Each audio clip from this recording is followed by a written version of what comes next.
Welcome to Narayana diploma IT Telugu channel. నాతో travel చేయండి. మీరు అనుకున్న గమ్యాన్ని చేరుకోండి. ఈరోజు టాపిక్ ఏంటంటే మన ఛానల్‌లో ఓన్లీ పర్మనెంట్ జాబ్స్ గురించే కాకుండా ప్రైవేట్ జాబ్స్ గురించి, కాంట్రాక్ట్ బేస్డ్ జాబ్స్ గురించి, అలాగే అప్రెంటిస్‌షిప్ గురించి కూడా చెప్తానని చెప్పాను. కాబట్టి ఈ వీడియోలో 2 కాంట్రాక్ట్ బేస్డ్ జాబ్స్, ఒక అప్రెంటిస్‌షిప్ పోస్టులు చెప్తాం అనుకుంటున్నాను. అవేంటంటే అంటే ఫస్ట్ ఆర్డినెన్స్ ఫ్యాక్టరీ అన్నమాట. పైగా ఇంకోటేందంటే నేను విషయం చెప్దాం అనుకునేది మన తెలుగోళ్ళ కోసమే అన్నమాట. అది కూడా హైదరాబాద్, తెలంగాణ వీటిలల్లో ఉండే పోస్టులయితే మాత్రం ఖచ్చితంగా చెప్తానన్నమాట. అవి కాంట్రాక్ట్ బేస్డ్ అయినా, లేదా పర్మనెంట్ అయినా, లేదా అప్రెంటిస్‌షిప్ అయినా అన్నమాట. ఫస్ట్ ఆర్డినెన్స్ ఫ్యాక్టరీ అని ఒకటుందన్నమాట మెదక్‌లో, సంగారెడ్డి దగ్గర. వాటిలో పోస్టులు పడ్డాయి కాంట్రాక్ట్ బేస్ మీద. అలాగే హైదరాబాద్‌లో. దాంట్లో పోస్టులు పడ్డాయన్నమాట. అలాగే ఓఎన్‌జీసీలో అప్రెంటిస్‌షిప్ పడ్డాయన్నమాట. రాజమండ్రి, కాకినాడ, చెన్నై వీటిలల్లో అప్రెంటిస్‌షిప్ పోస్టులు పడ్డాయన్నమాట. ఈ మూడిటి గురించి ఈ వీడియోలో చెప్దామని అనుకుంటున్నానన్నమాట. అలాగే ఇంకోటేందంటే కొంతమంది చలానా కట్టమని చెప్తారన్నమాట. ఈ పోస్టులుంటాయా? అప్లై చేయాల్సింది త్రూ పోస్ట్ ఉంటది. ఒక్కోసారి చలానా కట్టమంటారు ఎస్‌బీఐ కలెక్ట్. అవెలా కల్ అవెలా కట్టాలో కూడా నేను చెప్తానన్నమాట ఈ వీడియోలో. ఓకేనా? లోపలికెళ్తే ఫస్ట్ ఏంటంటే మనం ఏ జాబ్‌కైనా అప్లై చేసే ముందు దాని గురించి కొద్దిగా తెలుసుకోవడం ఇంపార్టెంట్ కదా! అలాగే ఆర్డినెన్స్ ఫ్యాక్టరీ మెదక్ ఫస్ట్ దీని గురించి చెప్తానన్నమాట. ఇదనేది ఆర్మ్డ్ వెహికల్స్ లిమిటెడ్ అన్నమాట. నిగమ్ లిమిటెడ్ అని ఉంటది. దాని యొక్క సబ్ బ్రాంచ్ అన్నమాట. ఆర్మ్డ్ వెహికల్స్ నిగమ్ లిమిటెడ్ అన్నమాట. దాని యొక్క సబ్ బ్రాంచ్ అన్నమాట. ఇదనేది పిఎస్యు అన్నమాట. పిఎస్యు మినిస్ట్రీ ఆఫ్ డిఫెన్స్ అన్నమాట. మినిస్ట్రీ ఆఫ్ డిఫెన్స్ కిందకి వస్తదన్నమాట. ఈ ఆర్మ్డ్ వెహికల్స్ నిగమ్ లిమిటెడ్ ఒక బ్రాంచ్ వచ్చి ఆర్డినెన్స్ ఫ్యాక్టరీ ప్రాజెక్ట్ మెదక్ అన్నమాట. ఇది సంగారెడ్డి దగ్గర ఉందన్నమాట. దీంట్లో పడ్డాయన్నమాట. ఇది ఏం చేస్తదంటే ఈ కాంపాక్ట్ వెహికల్స్ అని అంటారు. ఏంటంటే ట్యాంకర్స్ ప్లస్ ఆర్మీ ఆఫీసర్స్ ఫారెస్ట్‌లో గాని, డెజర్ట్స్‌లో గాని, హిల్స్ ఏరియాస్‌లో గాని వెళ్తుంటాయి కదా! వాటిలో సెపరేట్‌గా కొన్ని వెహికల్స్ కావాలి. మామూలు వెహికల్స్ వెళ్ళలేవన్నమాట. ఆ వెహికల్స్‌ని తయారు చేసే కంపెనీ అన్నమాట ఇదన్నమాట. ఓకేనా? దీంట్లో టోటల్‌గా 3000 ఎంప్లాయీస్ పనిచేస్తున్నారన్నమాట. 1984లో ఎస్టాబ్లిష్ అయిందన్నమాట. ఓకేనా?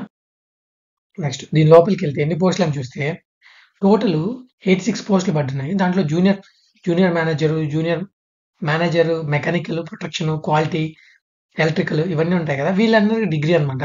అలాగే డిప్లొమా వాళ్ళకని కింద ఉన్నాయి చూడండి. Diploma technician, mechanical, metallurgy, electrical ఉన్నాయి కదా!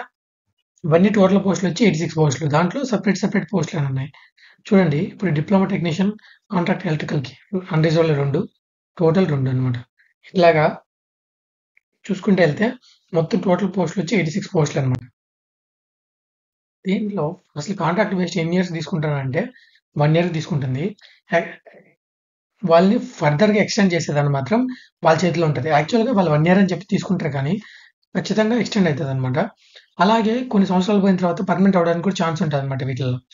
ఓకేనా? దీని యొక్క క్లోజింగ్ డేట్ వచ్చి 13/11/2024 అన్నమాట. వీళ్ళు ఎలా దేని బేస్ మీద తీసుకుంటారనేదంటే ఫస్ట్ జూనియర్ ఇంజినీర్‌కి వాళ్ళు మినిమమ్ 2 ఇయర్స్ ఎక్స్‌పీరియన్స్ అడుగుతున్నారు. అలాగే డిప్లొమాకి 1 ఇయర్ ఎక్స్‌పీరియన్స్ అడుగుతున్నారు. కానీ 1 ఇయర్ ఎక్స్‌పీరియన్స్ అంటే నువ్వు ఏదైనా ఒక కంపెనీలో చేసుంటారు ఖచ్చితంగా. దాంట్లో 1 ఇయర్ ఎక్స్‌పీరియన్స్ అనేది మనం ఊరినే ఒక ఎక్స్‌పీరియన్స్ సర్టిఫికేట్ తీసుకుంటే చాలన్నమాట. అలాగొచ్చి ఇక్కడ అప్లై చేసుకోవచ్చు. దీంట్లో అప్లై చేయమని ఎందుకంటున్నా అంటే కొన్ని ఇయర్స్ పోయిన తర్వాత వాళ్ళు పర్మనెంట్ చేసేదానికి అవకాశాలుంటాయి కాబట్టి ప్రైవేట్‌లో చేయడం కన్నా గవర్నమెంట్‌లో చేయడం బెస్ట్ కాబట్టి. ఓకేనా? వీటి యొక్క సాలరీస్ ఎట్లున్నాయో చూపిస్తాను చూడండి. జూనియర్ మేనేజర్‌కైతే 30,000, డిప్లొమా టెక్నీషియన్‌కైతే 23,000 ప్లస్ అసిస్టెంట్‌కైతే 23,000, జూనియర్ అసిస్టెంట్‌కైతే 21,000 అన్నమాట. వీళ్ళు స్పెషల్ అలవెన్స్ అని కూడా ఒక 5% ఆఫ్ బేసిక్ అని ఉంటది. టోటల్‌గా డిప్లొమా వాళ్ళకైతే 30,000 హ్యాండ్ వచ్చేదానికి ఉంటదన్నమాట. ఓకేనా? అలాగే వీళ్ళు ఎలా సెలెక్ట్ చేసుకుంటారంటే మనకొచ్చే మార్క్స్ ఉంటాయి కదా! డిగ్రీలో మార్క్స్ ప్లస్ డిప్లొమాలో మార్క్స్. ఫస్ట్ ఆ మార్క్స్‌ని 85% తీసుకుంటారన్నమాట. దాని తర్వాత 15% అనేది ఇంటర్వ్యూ అన్నమాట. యాక్చువల్‌గా అక్కడికెళ్ళిన తర్వాత ఇంటర్వ్యూ బేస్ మీద వాళ్ళు సెలెక్ట్ చేసుకుంటారు. కాకపోతే వెయిటేజ్ ఆఫ్ మార్క్స్ అని చెప్పి ఊరినే చెప్తున్నారన్నమాట. ఓకేనా? ఇవనేది ఏందంటే మనం ఆన్‌లైన్‌లో అప్లై చేసుకోవడానికి లేదిది. ఎలా అంటే ఇండియన్ పోస్ట్ ద్వారా మాత్రం సర్టిఫికేట్స్ కొన్ని జమ చేసి దాంట్లో పంపించాలన్నమాట. అవి ఏవేవి చేయాలి? ఎలా చేయాలని చెప్తాను చూడండి.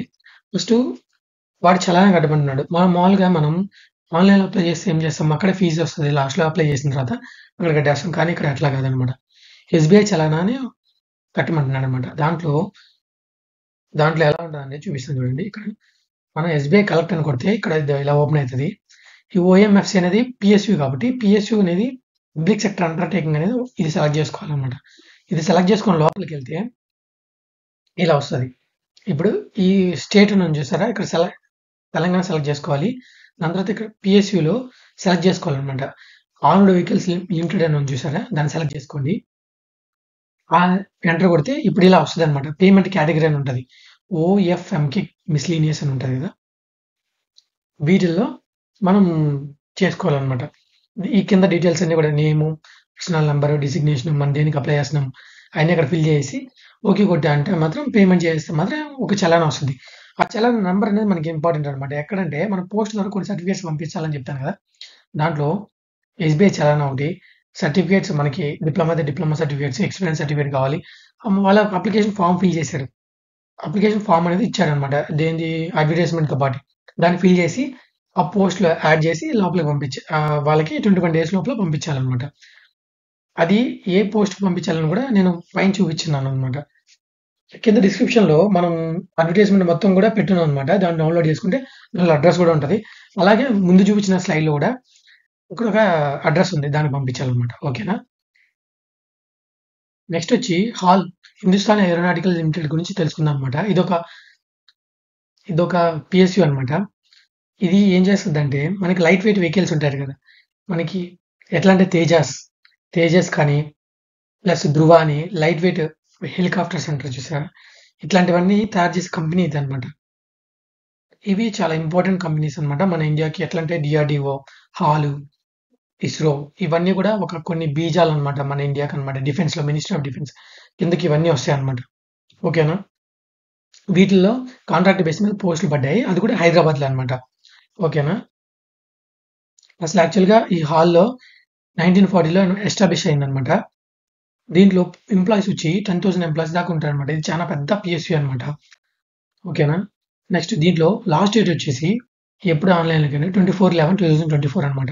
ఇది మాత్రం ఆన్‌లైన్‌లో అప్లై చేసుకోవాలనమాట. ఏవే పోస్టులు అనేది చూపిస్తాను చూడండి.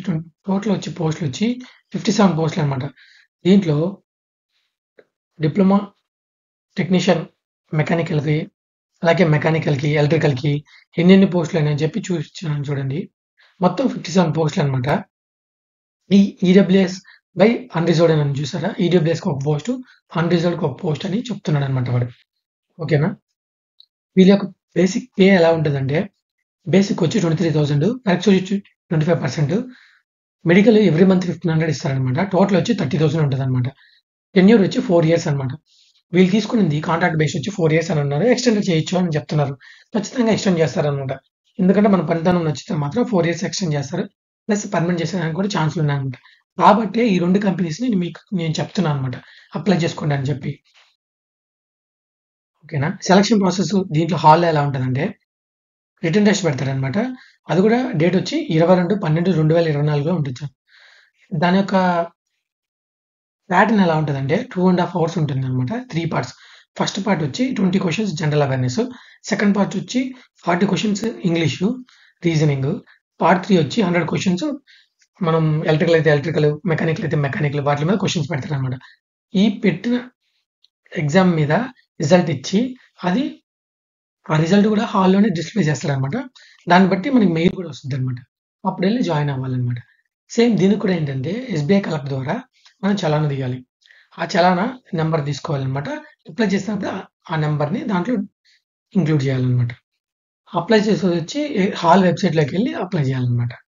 ఓకేనా? ఇది చూడండి. ఎస్‌బీఐ కలెక్ట్‌లో ఏది సెలెక్ట్ చేసుకోవాలని చెప్పి చూపించున్నాననమాట మీకు ఇక్కడ.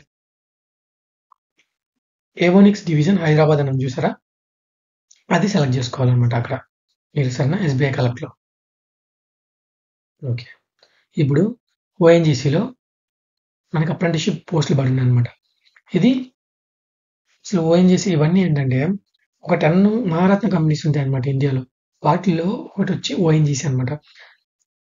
Indian oil corporation of India limited, ONGC, Bharat petroleum, plus power grid ఇవన్నీ కూడా 10 మహారత్న కంపెనీస్ ఇన్ ఇండియా అనమాట. వీటిలో అప్రెంటిస్‌షిప్ చేసినా గానీ చాలా వాల్యుబుల్ ఉంటదనమాట. దానికోసంగా అప్రెంటిస్‌షిప్ పోస్టులు పడ్డాయని చెప్పి చెప్తున్నాననమాట. కాకపోతే ఇక్కడ చిన్న ఒకటుందనమాట. ఏందంటే రాజమండ్రి, కాకినాడలో పడ్డాయన్నమాట పోస్టులు. వాళ్ళు అప్లై చేసుకోవచ్చనమాట ఇక్కడ ఈ అప్రెంటిస్‌షిప్‌కి. ప్లస్ ఇంకోటేంటంటే నెక్స్ట్ అప్రెంటిస్‌షిప్ ఇక్కడ అప్లై చేయాలంటే మాత్రం వాళ్ళు ప్రతి ఒక్క ITI student apprenticeship dot GOV dot in అని ఉంటది. వెబ్‌సైట్ ఉంటది. దాంట్లో రిజిస్టర్ అయ్యి ఉండాలి ఖచ్చితంగా ఎవరైనా గాని ఐటీఐ స్టూడెంట్ అనమాట. అది ఎక్కడో కూడా నేను చూపిస్తాను. ఓకేనా? చూడండి చెన్నైలో వచ్చి 53 పోస్టులు పడున్నాయి.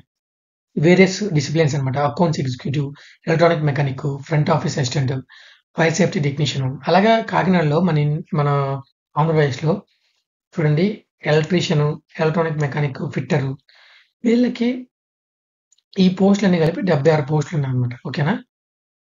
అలాగే రాజమండ్రిలో technician, fitter, instrumentation mechanic, welder, electrical executive diploma.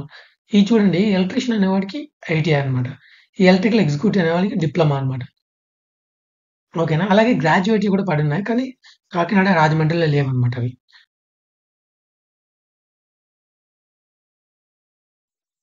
అయితే ఇక్కడ ఒక పేజ్ చూపిస్తున్నాను చూడండి. ఆ పేజ్‌లో apprenticeship India government dot in అనమాట.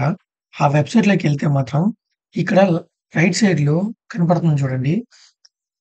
లాగిన్ ఆర్ రిజిస్టర్ అని ఉంటది. పైన రైట్ సైడ్ టాప్‌లో. అది క్లిక్ చేసిన తర్వాత మనకి ఐటీఐ నంబర్ వస్తది ఐటీఐలో. ఆ ఐటీఐ నంబర్ ఇక్కడ ఎంటర్ చేసిన తర్వాత కొన్ని డీటెయిల్స్ అడుగుతది. ఆ డీటెయిల్స్‌తో ఫిల్ చేసి మనం రిజిస్టర్ అవ్వాలన్నమాట.